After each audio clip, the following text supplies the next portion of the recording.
Welcome back to Watch the Booker Man and to episode 112 of Paul Heyman's TNA.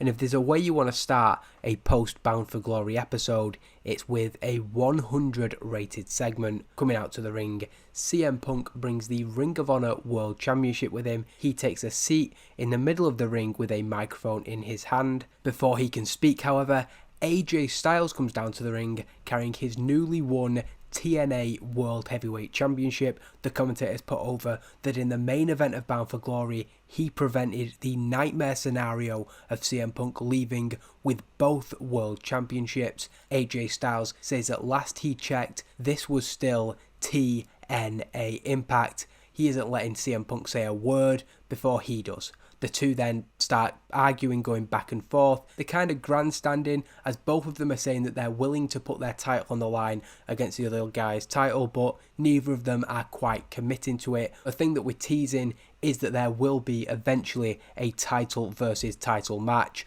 Coming out from the back, perhaps the one man who doesn't like this idea, Bryan Danielson, he comes between the two men and says that nobody gets any shot at anybody else's title before he gets his rematch against AJ Styles. He wasn't pinned at Bound for Glory, and he knows that if he steps in the ring with AJ on his own, he'll be able to get the title back. When he does that, he's happy to face Punk with both the Ring of Honor and TNA titles on the line. Bryan isn't here for a long debate, so leaves the ring. Paul Heyman coming out to the top of the ramp as Bryan heads up it. AJ wants a shot at CM Punk's ROH World title. Punk wants a shot at AJ's TNA World title. Bryan wants his rematch against AJ Styles. Therefore, he's booking these three men in tonight's main event. They will all have a partner, someone they each know very well, as AJ Styles will team with Christopher Daniels, Bryan Danielson will team with Desmond Wolfe, and CM Punk will team with Samoa Joe. The person whose team wins will choose the title match at Turning Point, so 3 potential matches. Punk can challenge AJ at Turning Point, AJ can challenge Punk at Turning Point, or Bryan can challenge AJ, I suppose, or Punk at Turning Point, but that match will only be decided by the person who wins. Everybody doing well when improvising, could not be happier. Getting the show off to a strong start is an understatement. Gaining heat to this storyline, what a fantastic way to follow up the brilliant Bound for Glory. And also following up a return that happened on that show, Gail Kim coming back to the company after 3 years away. She defeats Jazz in 6 minutes and 18 with an Eat defeat. Those who didn't buy the pay-per-view, they'll see straight away Gail Kim is back and she is better than ever. Following a successful return to Impact, Gail Kim then looks to speak for the first time since she came back to the company. Gail says that it's great to be back home. Sometimes it takes leaving somewhere to realise where you truly belong. While she knows that having come back, she starts at the bottom, she says that she belongs in the Knockouts division and she wants the Knockouts Championship. Coming out from the back, Sarah Del Rey gives credit to Gail Kim for her victory on Sunday. She's not going to try and take anything away from her. She does, however, suggest that she underestimated her opponent, saying you can't really blame her considering where Gail Kim has been plying her trade for the last 3 years. Before Kim turns her attention to anything else, Sarah Del Rey wants a rematch. Gail Kim doesn't really object to anything that Sarah Del Rey has said. She just wants her to name the time and the place. Sunday was an incredible match. She knows how good Del Rey is, and she'd be happy for the two of them to face off once again. So it's still, again, seeing this very straight side to Sarah Del Rey, I suppose. Previously, she's looked to the help of her New Age stablemates, but at the minute, it just seems like she is desperate to prove that she is the best. No shenanigans, not much backhandedness. There was the little comment about Gail Kim having been in WWE, but still, she wants to prove herself, and Gail is more than happy to give her the chance to do that. In the back, the cameras catch up with D'Angelo De Niro as he is walking in the back, making his way towards the entranceway. The Pope says that it felt great to be back in the ring at Bound for Glory. It felt even better to hear the congregation's reaction to him putting the monster down for good. He defeated Abyss in that last rites match, and he can't wait to get that feeling once again, the reaction of the crowd, the feeling of that ring. And he's not going to have to wait long at all, because he's in action up next. Before that match, we return to ringside with Mauro Ranallo and Taz, the commentators discussing the injury suffered by Kurt Angle at the hands of Austin Aries this Sunday at Bound for Glory. They introduced footage from during that match that was obviously taken backstage as Kurt Angle was loaded into the back of an ambulance and he left during the show. He was clearly in a very, very bad way. Paul Heyman will give an update on the condition of Kurt Angle later tonight, with Taz adding that it doesn't look good for the Olympic gold medalist. And of course, Kurt Angle and Taz are very, very close. So if anybody has any insight on that, it is Taz. So a concerning sign for what Paul Heyman has to say later on. We then get D'Angelo Dinero's first match on Impact in over 15 months. I wouldn't say it's a full-on squash, but decisively and dominantly defeats Shawn Spears with the DDE. And like Gail Kim in the first match, we just wanted to get Dinero out there and showcase what he can do. Afterwards, it's another moment for D'Angelo Dinero. Of course, every time that he steps back in the ring will be seen as a miracle for him. His moment is cut short, however, as Larry Sweeney leads Sweet and Sour down to the ring. The Pope looks unimpressed at this interruption. He wanted to share this moment with his congregation, but Sweeney quickly goes on the charm offensive. Sweeney says that he watched Dinero at Bound for Glory, and he was impressed. Sure, it was a little bit unrefined, he was a little bit rusty, but that's exactly what Larry is here for. Since Dinero was last in the company, the landscape has changed quite dramatically, the levels have improved, but Sweeney feels he can help Dinero navigate this new terrain. All he has to do is sign up to Sweet and Sour. Without saying a word, the Pope makes it clear that he isn't interested, beginning to walk off, only to be grabbed by Magnus. Dinero decks Magnus with one punch. He's got that boxing background, so you don't want to be on the end of a haymaker from him. He then leaves up the ramp. The Young Bucks checking on Magnus, with Larry Sweeney getting his answer loud and clear.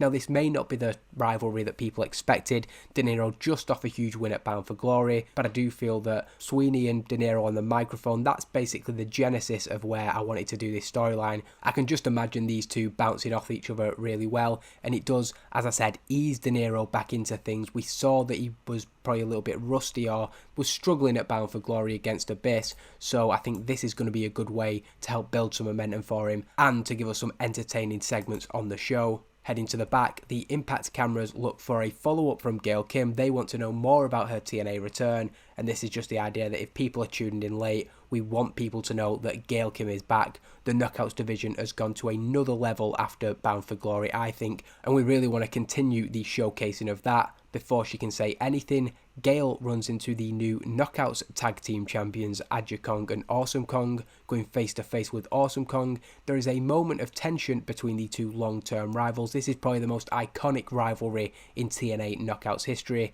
but this tension is broken by Gail congratulating the two women on their victory at Bound for Glory. Gail says that she can't wait to share the ring with Awesome Kong once again one day, and maybe she'll even mix it up with Aja Kong too. Gail Kim then continues to walk on as the champions look to each other, a little exchange between Kong and Kong. Gail Kim is back, and we didn't want to waste too much time in referencing that legendary rivalry that those two women had. Coming down to the ring, the new X Division champion Kevin Steen takes a microphone before his match. It's a decent segment. He's got Colt Cabana up next. Steen recaps his victory over El Generico at Bound for Glory, calling the man that he defeated for the title an idiot and a loser. Steen says that he's watched back that footage so many times, and in the post-match you can actually spot the exact moment that El Generico's heart breaks. It's just a few seconds after he comes round from the package pile driver that put him down in the first place. Kevin Steen says that El Generico's 24-hour title reign is one of the most pathetic things that he's ever seen,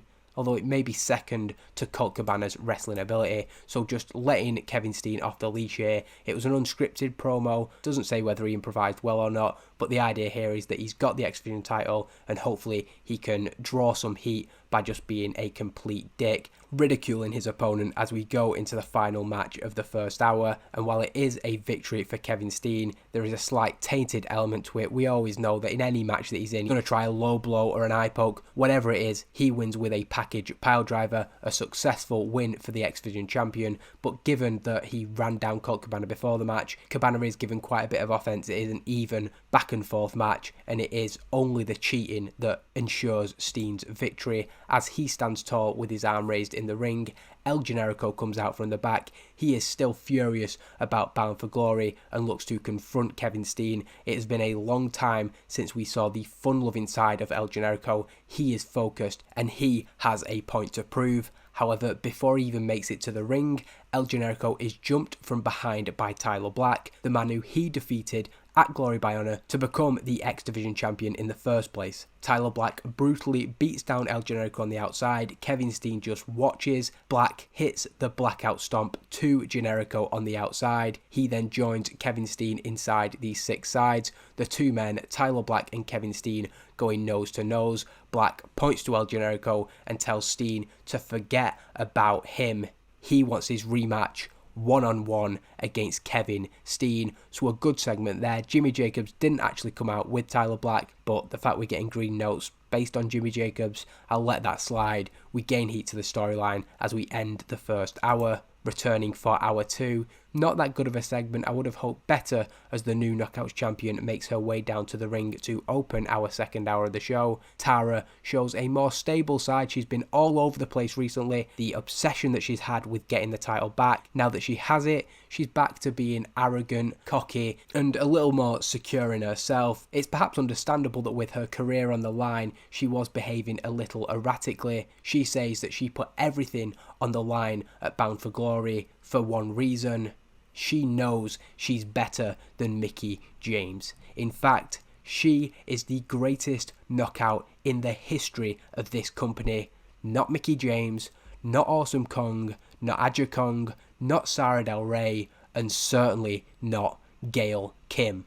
The proof? Tara raises the Knockouts Championship in the air as the music of Double Kong hits. Awesome Kong's music, but of course it's been adopted by the two of them. Aja Kong and Awesome Kong join Tara in the ring, each raising their titles. Having been very bold previously, Tara quickly backs down. She leaves the ring. We then go into that match, and it's, as you'd expect, a squash match. Rates better than I expected, to be fair. Awesome Kong and Aja Kong defeating Alexis and Alicia, two women brought in on a one-time deal, and Aja Kong says hits a brainbuster, but I want to get over that double powerbomb finish for them, so I will put that into their team details after the show, and hopefully going forward that will show up. Awesome Kong, of course, carrying the match, but we can already see a little bit of growth for Aja Kong, and I think over time we are going to have another valuable member of this Knockouts roster. The beautiful people then come out from the back as Double Kong stand with their titles. When Aja Kong and Awesome Kong turn their attention towards the two women coming down the ramp,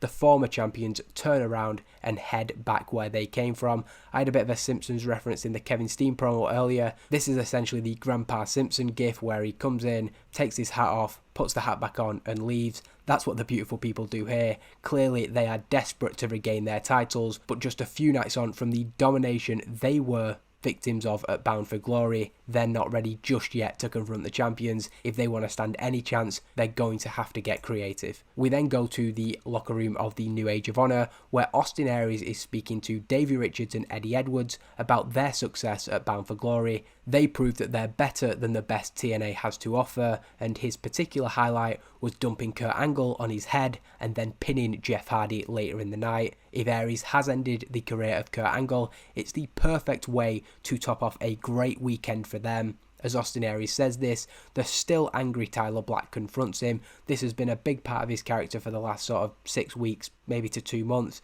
He is furious. He asks what was great about El Generico humiliating him at Glory by Honor and him losing the X Division title. Aries kind of shrugs this off.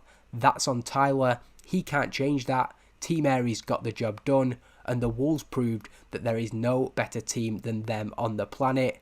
This comment brings in the friends of Tyler Black, the Kings of Wrestling, who involved themselves in the discussion now that it's got to the talk of who is the best tag team on the planet, and they dispute that claim as things heat up. Jimmy Jacobs and Steve Corino come between the two trios. Nothing actually flares up too much, but Jacobs and Corino can tell there's a lot of ego in this stable. Of course, it was two separate groups brought together, so you do still have the faction within the faction. Aries, Richards and Edwards all part of the Ring of Honor invasion, while Black, Hero and Castagnoli were part of Jimmy Jacobs' The New Age, and we may be seeing the first hints of cracks in the foundation. What matters for Steve Corino is that Austin Aries and the Kings of Wrestling, 3/4 of Team Aries at Bound for Glory, have a match together up next, and they need to be on the same page. Things calm down, Black kind of stepping back, as do the Kings of Wrestling, but Black reminds everybody in the room, before Aries and the rest of them showed up, it was just those three and they were doing just fine. Black, Hero and Castagnoli will always have each other's backs, and they turn to Jimmy Jacobs, with Black reminding him where this all started and where they came from. So things getting fiery in the back before Aries and the Kings do actually compete. They are able to pick up the victory despite any lingering tensions. Eric Young, Creed and Dutt their opponents, and Aries pins Eric Young following a brainbuster. Really good performances from Castagnoli and Hero.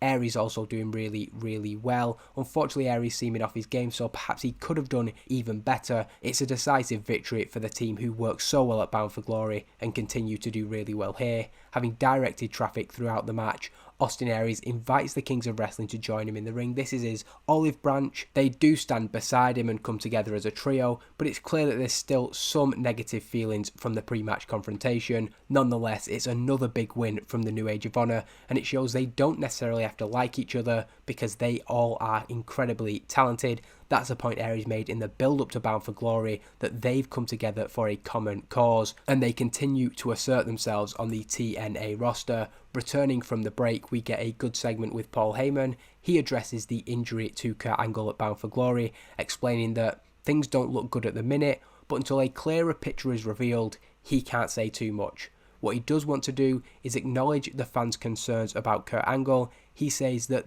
TNA takes the physical well-being of all competitors very seriously, and regardless of the medical results, Paul understands that tough decisions, whether they are popular or not, may have to be made regarding the future of Kurt Angle. Heyman says that Angle's injury is the latest casualty of this ongoing war, and while Bound for Glory weekend was a huge success, and these kinds of injuries are expected in a professional wrestling setting, he sees things getting worse from here. Tensions have never been higher, and since CM Punk now has the Ring of Honor title and AJ has the TNA title, like he said, things are only going to get worse from here. For that reason, Paul Heyman is going to take drastic action.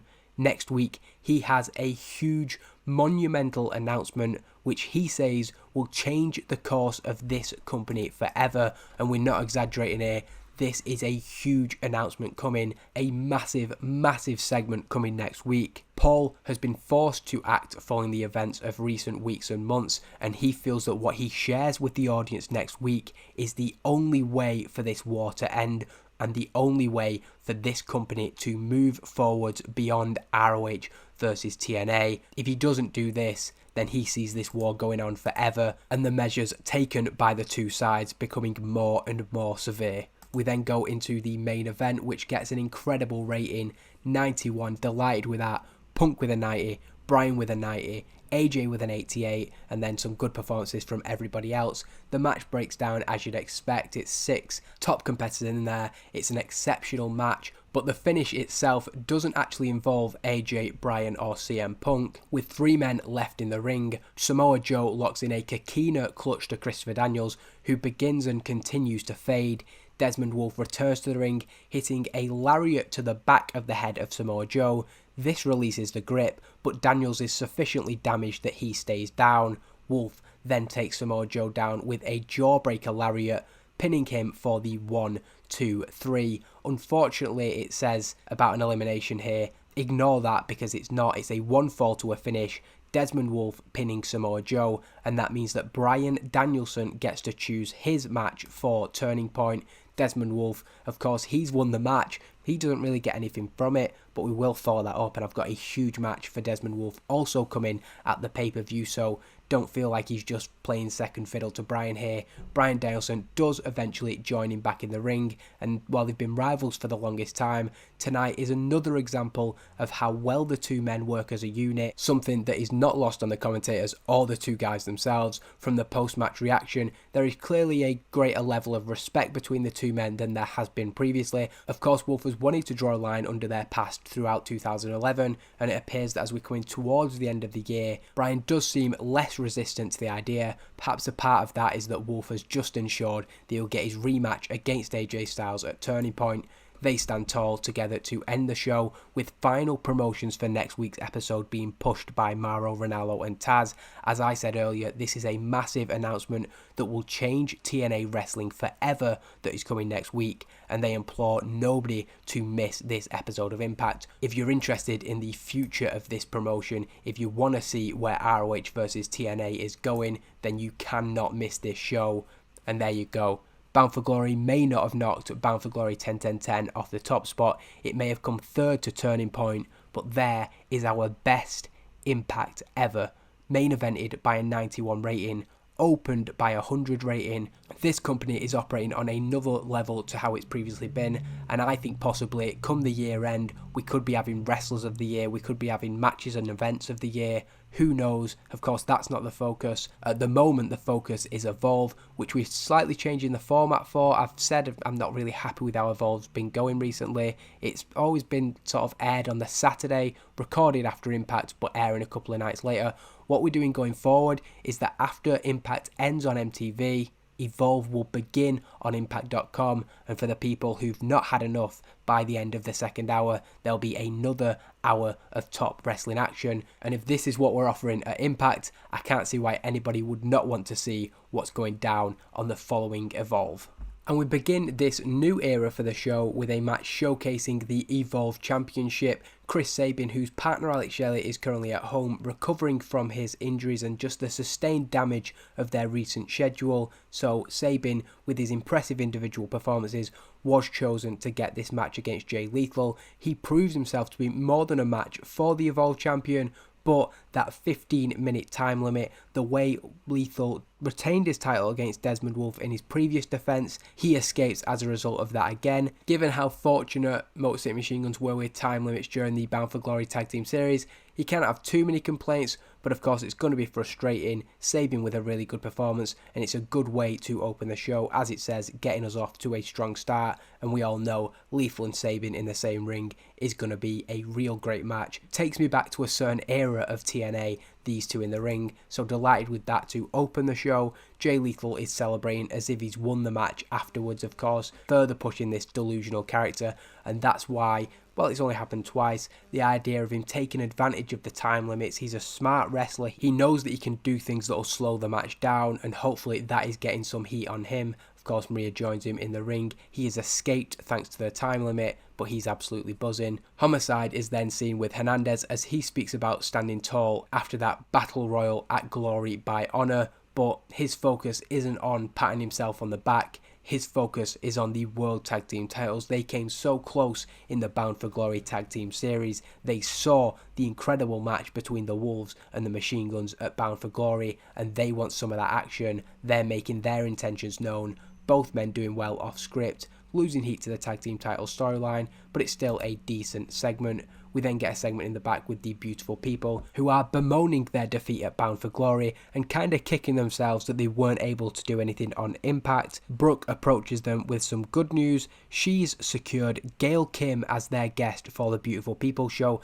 There's no bigger guest they could have got. Also, she's been informed that the new set is ready for them, so it's going to be a brand new Beautiful People show next week on Impact. We then go into the second match of the night, and LAX decisively defeat Team Canada in 7 minutes and 22. Hernandez pinning Sean Spears with a border toss. Decent performances from both members of LAX. They will have to do better than that if they are in a World Tag Team title match. I expect at least 70s, to be fair, which the way they've been booked, that's probably expecting too much. Nonetheless, this win is going to do them no harm in terms of their momentum, and I'm sure if we do run LAX versus American Wolves, it'd be a really good match. They stand tall, signalling around their waists. We already know they won the tag team titles. Cutting to the back, we see Jay Lethal has approached SoCal Val, and he's demanding that he gets interviewed by her. Normally it's the other way around, of interviewers approaching wrestlers or it being set up some other way, but Jay Lethal demands to speak. He has to have this message heard. He's dealt with Desmond Wolfe, he's dealt with Chris Sabin, and now he has something that he has to do. This is his show. He is the Evolved Champion, and it's been a long time coming. He turns to Maria and says that he is going to do it next week. Not going to say too much more about that, but let's just say the fact that it was SoCal Val that he approached is somewhat significant. We then get a post-Impact reaction. We've done this a few times on the Road to Bound for Glory, but this is something I'm going to want to do sort of constantly. As Evolve is airing directly after Impact, we get a couple of people, or maybe more, just reacting to what's gone down. Bryan Danielson confirms for the first time that he wants AJ Styles at Turning Point. Technically, he had the option to challenge CM Punk for the Ring of Honor title, but we kind of knew already he wants AJ Styles, and that match is set in stone for Bound for Glory. Desmond Wolfe, the man who scored the decisive fall in that main event match, he says that he is looking forward, and he has his eyes on something specific as well. The frustration of not being able to get the Evolve Championship back, that's in the back of his mind now, because he has a new focus. Samoa Joe dealt with on Impact, and now Desmond Wolfe has big plans. We then get a not so good promo. This is what we expect from the Briscoes, but them picking up wins like they did at Glory by Honor against WGTT, that's only going to help them, and long term I don't have too many concerns. They speak from their farm. After they proved they're greater than the greatest, they headed home, because as far as they're concerned, there's no challenger for the ROH tag team titles at the minute. Their question is who's next, and they'll be back as soon as there is somebody for them to face. We then go into a disappointing main event, it has to be said. I mean, it's still a decent match. I think it's the fact I've put it in the main event and then it's not quite delivered is probably why it doesn't seem so great. But because we've had good angles on the show, I do actually think this show will be alright overall. Sarita defeats her former tag team partner Taylor Wilde in 13 minutes and 10 seconds with a double underhook powerbomb. Hamada is at ringside trying to encourage Taylor Wilde. There is very much respect between the two women in the ring, and we know it was a very amicable split between them, so there's not going to be any hard feelings. Sarita celebrates her win, a big main event match on Evolve. Hamada then comes into the ring and begins to berate Taylor Wilde. She is not happy with her losing once again, and we've seen these tensions stirring up. It seems to be getting even worse. Sarita gets off the turnbuckle and she confronts Hamada. She's defending her partner. That was a great match between the two of them. There was no shame in Taylor Wilde losing. It could have gone either way. Hamada isn't happy with this and pushes Sarita. Sarita pushes her back, and the two go nose to nose to end Evolve. So after what's been a slow-moving storyline with Hamada and Taylor Wilde, we spring it into life here with Sarita getting herself involved. Hamada looking a little bit more like she's the one being unreasonable in this storyline. Wilde's doing her best, but unfortunately at the minute, that isn't good enough for Hamada. With that done, it wasn't that good of an episode of Evolve, but like I said, it is the B show in all but name. What I am happy with, delighted with in fact, is that episode of Impact, an 89 rating. What a way to follow up one of our best shows ever in Bound for Glory. We're seeing now this consistency that we probably haven't had before. Shows were always within the 70s, a few in the 80s, whereas now we are constantly in mid to high 80s, and I'm really delighted to see that. What a roster that we've built. We've got 77 people on there. There's not many that I'd be happy to see leave. Nonetheless, that is the follow-up to Bound for Glory. You can say what you want about the biggest show of the year delivering, but you have to then follow up and keep that momentum going. Turning Point in 23 days. We already have a main event secured for that. AJ Styles defending the TNA World Heavyweight Championship in Bryan Danielson's rematch, and I think that's going to be another great show as we continue to try and reach big size. It's not something I've always taken much notice of, but in recent weeks I'm seeing we're only a few points off this in some regions, so it could be something that we could hopefully do in the not too distant future. Hopefully these shows have been just as enjoyable to watch as they have been to book, and you'll want to join me for the rest of the build to Turning Point. Thank you for watching as always. I'll see you again next time.